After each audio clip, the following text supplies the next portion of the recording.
Let me show you how we can customize the home screen and organize our home screen on Motorola Edge 70 Fusion. So the first thing that you can do is you can simply press and hold your finger on an empty space on the home screen in order to open this panel.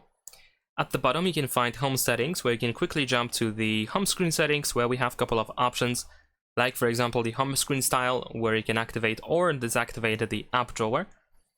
We can also toggle created content. So for example, you can press and hold on the home screen to see themes, fonts and more.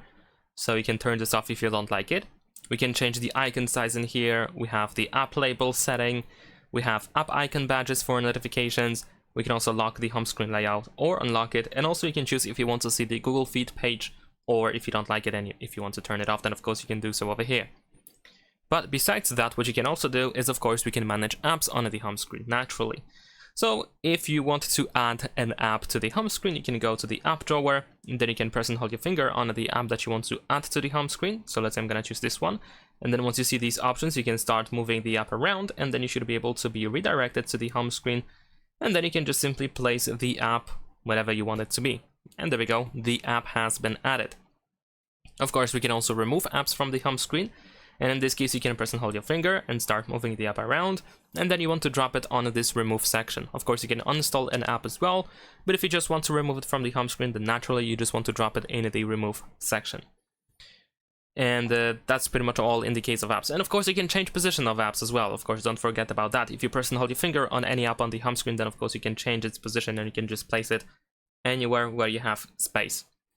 Now, besides that, we can organize apps and put them into a folder. So as you can see here, we have some example folders. Now, if you want to create a folder, you can just simply press and hold your finger on the first app that you want to add into a folder, and then drop it on top of another app. And there we go, the folder has been immediately created. You can of course keep adding more and more apps into that folder.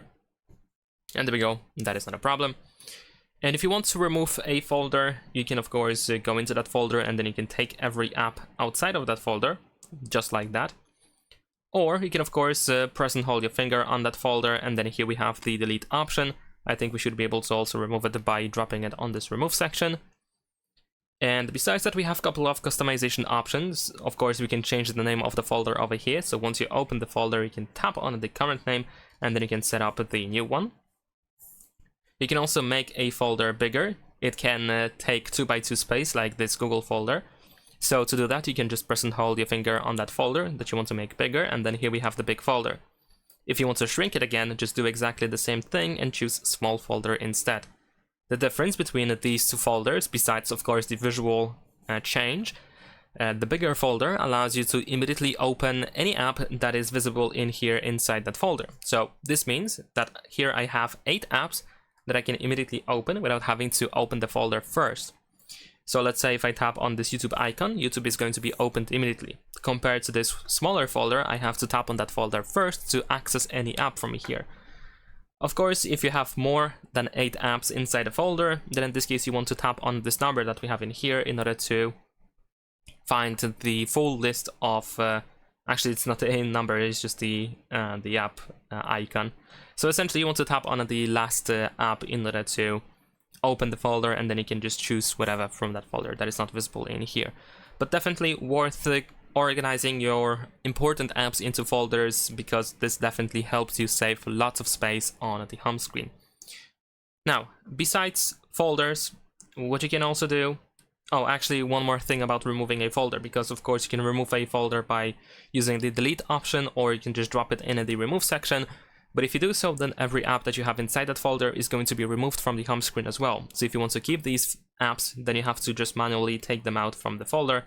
And if there is just one app left inside that folder, then that folder is going to be removed. So this is also an option. Of course, we can also use widgets. So over here, I have some example widgets. If you already have a widget, you can, for example, move it around. So if you press and hold your finger, you can just move it around. You can also change its size, at least in some cases it is possible. So you can grab by the circle from any side, and then you can just, there we go, you can just drag it around and you can make it smaller or bigger.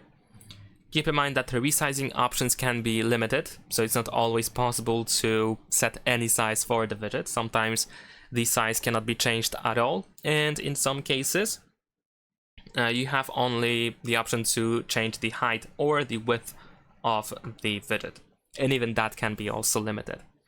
If you want to add a widget to the home screen, you have two options. You can press and hold your finger on an empty space, and then here at the bottom we have the widgets option. Then from this list you can just choose whichever widget you want to add. So let's say I'm gonna choose this one. Press and hold your finger and then just drop it anywhere you want it to be, and there we go. Now we have our widget. The second way that allows you to add a widget is by pressing and holding your finger on the app that has a widget. So let's say I'm gonna choose this one. Let's see if we have widgets. There we go. Here we have the widgets button, so I'm gonna use it. And then from here we can just choose whichever widget we want to add to the home screen. There we go. And as you can see, we can add a widget like that as well. If you want to remove a widget, what you can do is you can simply press and hold your finger and drop it in the remove section, just like you can do with apps and folders. Besides that, we have a stack for widgets, a stack feature.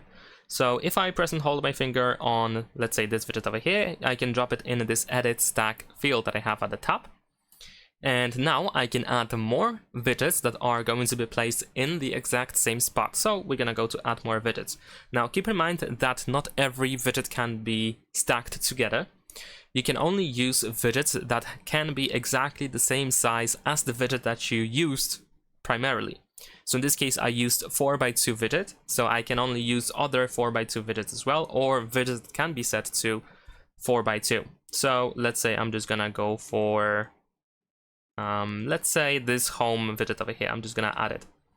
So we should be able to add it. Let's see if I can do that. Let me try again. Let's go to more widgets. There we go. We're gonna choose it. I assume we have some customization options available in here. Okay, so maybe instead of using the home widget, I'm just gonna use this photos widget. So you can of course just add it. Unfortunately, I cannot add this widget as well because face grouping is required for this widget. Alright, so maybe let's give it another try and we can use a different widget. Let's say I'm just gonna choose a clock widget in this case, and let's see if it's going to work. I can also choose the clock style, so let's say I'm gonna choose transparent. Okay, finally it works. And now I should be able to switch between these widgets. Let's see if it's actually going to work, unless I actually encountered an issue over here. So now I should be able to swipe up in order to scroll between all of these widgets. Unfortunately, the stacking feature on this phone is not really well made. There is definitely a room for improvement, which is, I think, something that has to be done very quickly. Because in order to switch between those widgets in a stack, we just have to swipe from the bottom to the upper side. There we go, and as you can see, I switched without any issue. And I can swipe again in order to go back to the first widget, but then the animation doesn't really work that well. It just swipes all the way from the top to the first widget, which is really not well made. And then if I try to swipe it the other way around from the top to the bottom, then it doesn't work for the first app, so I cannot switch back to the last widget, for example. I can do that if I have, like, let's say, the second widget, and if I want to swipe it back to the first one, then it is possible to do so. But definitely this could be better. Of course, we can keep adding more and more widgets into this stack. You can just add as much as you want to, and then you can just keep scrolling between them. So definitely worth checking out, especially if you want to save space and you want to use lots of different widgets on a home screen. And finally, if you want to manage pages, for example, if you want to add a new page to the home screen, you just have to add something new to that page. So let's say I can just move this widget over here all the way to the right side to reveal this empty page, and I can drop a widget, an app, or a folder in here, and then the new page is going to be added without any issue whatsoever. And of course I can keep adding more and more stuff. And if I want to remove the page, unfortunately there is no single button that allows you to just quickly remove a whole page. You just have to manually remove everything from that page, whether it is just moving everything to a different page, or you can just, of course, completely remove all the stuff from that page completely from the home screen. It's up to you, of course. So I believe that is all in the case of the home screen customization. I hope with these tips you can organize your home screen in a very neat way. And that's pretty much it. Leave a like and subscribe.